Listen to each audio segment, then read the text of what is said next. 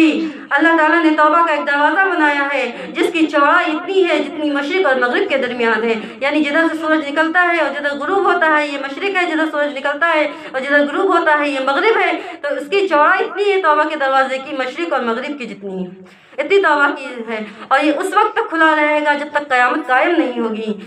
اور جس کی موت واقع ہو گئی اس کی قیامت اسی دن ہو جاتی ہے، تو موت سے پہلے توبہ کیا جائے تبھی ہماری توبہ قبول ہوگی۔ اور آٹھویں شرط توبہ کی قبولیت کے لیے یہ ہے کہ انسان برے لوگ، بری سماج، بری مجلس کو چھوڑ دے، بری مجلس کو چھوڑ کر اچھے لوگوں کی صحبت کو اختیار کر لے۔ برے دوست، برا سماج، برا معاشرہ چھوڑنا ہوگا۔ ایک واقعہ مشہور ہے کہ ایک شخص تھا 99 لوگوں کا قاتل تھا، وہ ایک پادری کے پاس گیا اور اس سے کہا کیا میری توبہ ہے؟ اس پادری نے کہا 99 لوگوں کے قاتل ہو اور اب توبہ کا پوچھ رہے ہو؟ تو اس آدمی نے تلوار نکالا اور اس کو بھی وہی قتل کر دیا، 100 لوگوں کا قتل 100 لوگوں کا قتل کر کے پھر وہ ایک نیک آدمی کے پاس گیا اور اس سے پوچھا کیا میری توبہ ہے؟ اس آدمی نے کہا کیوں نہیں، اللہ کی رحمت بہت وسیع ہے، تم ایک کام کرو، تم اس بستی میں چلے جاؤ، وہاں کے لوگ بہت اللہ کی عبادت بہت کرنے والے ہیں، یہاں کے بنسبت یہاں لوگ گنہگار لوگ رہتے ہیں، وہاں کی بستی میں لوگ اللہ کی عبادت زیادہ کرتے ہیں، تم اس بستی میں چلے جاؤ۔ وہ شخص نکل پڑا، چل دیا اور راستے میں اسے موت آ گئی، گر گیا۔ جب گرا تو فرشتے اس کی روح کو قبض کرنے کے لیے آئے، تو دونوں فرشتے موجود تھے، وہ فرشتے بھی آئے جو اس کی روح کو جنت میں لے جانے کے لیے آئے تھے، اور وہ فرشتے بھی آئے جو اس کی روح کو جہنم میں لے جانے کے لیے آئے تھے۔ فرشتوں کے درمیان جھگڑا ہو گیا، ایک فرشتہ کہنے لگا کہ یہ توبہ کر چکا ہے، اس کی روح کو جنت میں لے کر جانا ہے، اور دوسرے فرشتے کہنے لگے کہ اس نے ابھی تک کوئی عبادت نہیں کی ہے، اس لیے جہنم میں جائے گا۔ تو اللہ تعالیٰ نے ایک نورانی فرشتے کو بھیجا کہ جاؤ اور ان کے درمیان صلح کرا دو، اس کا فیصلہ کرا دو۔ تو وہ فرشتہ آیا اور اس نے کہا کہ پیمائش کی جائے، یعنی ان کو زمینوں کو ناپا جائے، اگر اس کا جسم خاکی برے لوگوں کی زیادہ نزدیک ہے تو اسے جہنم میں لے جایا جائے گا، اور اگر اس کا جسم خاکی نیک لوگوں کی زیادہ قریب ہے تو اسے جنت میں لے کے جایا جائے گا۔ تو جب پیمائش کی گئی، زمین کو ناپا گیا، تو ایک بالشت نیک لوگوں کی صحبت کے قریب تھا، نیک لوگوں کی بستی کے صرف ایک بالشت زیادہ قریب تھا۔ تو فیصلہ ہو گیا اور اس کی روح کو جنت میں لے کے جایا گیا۔ میرے بہنوں، اللہ توبہ قبول کرتا ہے اس شخص کی جو خالص نیت سے توبہ کرے، بدعت کو چھوڑ دے، اعتراف کر لے، اقرار کر لے، شرمندہ ہو جائے، اور جس گناہ سے توبہ کر رہا ہو اس کو چھوڑ دے اور عزم کر لے کہ اسے آئندہ نہیں کروں گا، اور موت سے پہلے توبہ کرے، قیامت سے پہلے توبہ کرے، اور برے لوگوں کی صحبت کو چھوڑ دے، تو ایسے لوگوں کی توبہ کو اللہ تعالیٰ قبول کرتا ہے، ضرور قبول کرتا ہے میری بہنوں۔ اللہ کے رسول صلی اللہ علیہ وسلم نے فرمایا، توبہ کی فضیلت کو بیان کرتے ہوئے فرمایا کہ جو شخص توبہ کرتا ہے وہ اس طرح ہو جاتا ہے گویا کہ اس نے گناہ کیا ہی نہیں ہے، اتنا پاک ہو جاتا ہے وہ انسان جو توبہ کرتا ہے۔ اور دوسری باتوں میں تو آتا ہے کہ جو شخص توبہ کر لیتا ہے وہ اس طرح ہو جاتا ہے کہ گویا کہ اس کی ماں نے اسے ابھی جنا ہو، یعنی جس طرح بچہ گناہوں سے پاک و صاف ہوتا ہے، جو انسان توبہ کرتا ہے وہ اس طرح ہو جاتا ہے کہ وہ اس کی ماں نے ابھی جنا ہو، اس طرح پاک و صاف ہو جاتا ہے۔ اور ایک حدیث اس میں ہے، رسول صلی اللہ علیہ وسلم نے فرمایا کہ شیطان نے کہا، یا رب تیرے عزت اور جلال کی قسم، میں تیرے بندوں کو گمراہ کرتا رہوں گا جب تک وہ زندہ رہیں گے۔ تو اللہ رب العزت نے جواب دیا کہ مجھے میری عزت اور جلال کی قسم، میں اپنے بندوں کو بخشتا رہوں گا جب تک وہ مجھ سے بخشش کو طلب کرتے رہیں گے۔ اور ایک روایت میں آتا ہے کہ آپ صلی اللہ علیہ وسلم نے فرمایا، جب بندہ دعا کرتا ہے، اللہ سے اپنی